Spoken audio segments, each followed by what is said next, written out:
पहले तो पढ़ाई में तेजस्वी यादव जी फ्लॉप हुए आप, फिर क्रिकेट में फ्लॉप हुए आप, फिर बिहार का मुख्यमंत्री बन के पूरे बिहार को डुबा दिए आप। ये देख रहे हो ना, ये है बिहार का उप मुख्यमंत्री तेजस्वी यादव, और मनीष कश्यप ने इसको अनपढ़ गवार बोल दिया तो इसने एफआईआर करा दी मनीष कश्यप के ऊपर। अब मैं इस तेजस्वी यादव को पूछना चाहता हूं, अबे गवार, अबे पाखंडी, अबे ढोंगी, अबे भड़वे, अगर तू मतलब इस तरह से एक पत्रकार के ऊपर एफआईआर करा के और अपने बिहार के उन मजदूरों को तमिलनाडु में मरने के लिए छोड़ देता है, ये कहां तक शोभा देता है? क्यों रे अनपढ़ गवार?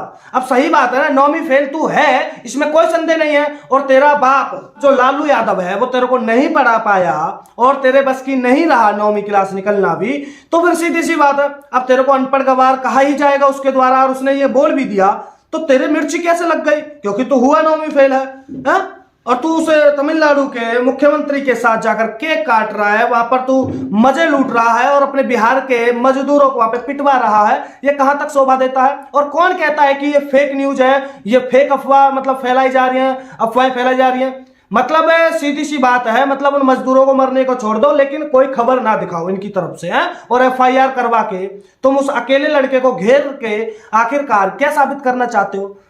वो मनीष कश्यप अगर सही आवाज उठा रहा है और वो तुमसे सवाल जवाब कर रहा है तो तुम्हारी फट गई और तुमने एफआईआर करा दी, है ना? तो ऐसा है, अनपढ़ गवार तो तू है ही, इसमें कोई संदेह नहीं है। और ऊपर से तू यानी कि एक नंबर का ठरकी भी है, इसमें भी कोई संदेह नहीं है, क्योंकि तू तेरा बाप भी ठरकी ही था, तो इसमें भी कोई संदेह नहीं है। और दूसरी बात, मनीष कश्यप ने ऐसा तुम्हारा बिगाड़ क्या दिया इससे ज्यादा?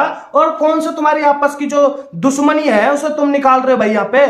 एक बात बता ना, उप मुख्यमंत्री बनकर बैठा है, आने वाले टाइम में ये देश की जनता नहीं, बिहार की जनता तुम्हारे पिछवाड़े पे ये दिख रहे ना, ये मार के बाहर निकालेगी तो क्या होगा फिर? और निकालेगी ही, अब की बार निकाल ही देगी, क्योंकि हराम की कुर्सी मिल गई, अब की बार तुमको हराम की कुर्सी मिल गई, इसमें कोई संदेह नहीं है, ठीक है ना? तो अब की बार तुम्हारे पिछवाड़े पे लात मार के ये बिहार की जनता तुम्हें बाहर ही भगाने वाली है, ये सही बात है। तुम्हारे बस की नहीं है बिहार को चलाना, तुम्हारे बस की नहीं है बिहार के मजदूरों की तरफ देखना, तुम्हारे बस की नहीं है उन गरीब परिवारों को देखना। तुम्हारे बस की तो सिर्फ आएंगे और आकर कुछ भी भौंकना चालू कर देंगे और भौंक भाग के चले जाएंगे। यही तुम्हारी असली पहचान है और यही तुम्हारी औकात, और यही वो लालू यादव ने किया था और यही तू तेजस्वी यादव तू कर रहा है। तो ऐसा है तेजस्वी यादव, थोड़ी भी शर्म बची हो ना, थोड़ी सी भी शर्म बची हो, मुट्ठी भर भी शर्म बची हो ना, तो अपने उन बिहार की जनता की तरफ देख, समझा? आकर यहां पर एक पत्रकार के ऊपर एफआईआर करवा के मनीष कश्यप को अगर तू जेल में डलवा भी देगा तो क्या उखाड़ लेगा रे? उसने ऐसा कौन सा मर्डर कर दिया, उसने ऐसा कौन सा गुनाह कर दिया कि उन मजदूरों के लिए आवाज उठा दी? तो सबसे बड़ी बात यही है दोस्तों कि ये लोग वो हैं जो एक एक पत्रकार को इस तरह से निशाना बनाते हैं जो सही खबर दिखाते हैं, बाकी इनसे और किसी का कुछ नहीं होता है। और रही बात अभी इनकी तरफ से गाना चालू कर देते, इनकी गाना चालू कर देते ना, है इनकी चाटुकारिता करना चालू कर देते तो ये लोग कोई एफआईआर नहीं कराते भाई साहब, वही बात है। तो चलिए दोस्तों, आपकी क्या राय है कमेंट करिए, और बिहार के लोगों से कहना चाहूंगा कि इनकी औकात दिखाइए, बहुत जरूरी है अब की बार ऐसों की औकात दिखानी। बाकी सभी को जय हिंद, जय श्री राम।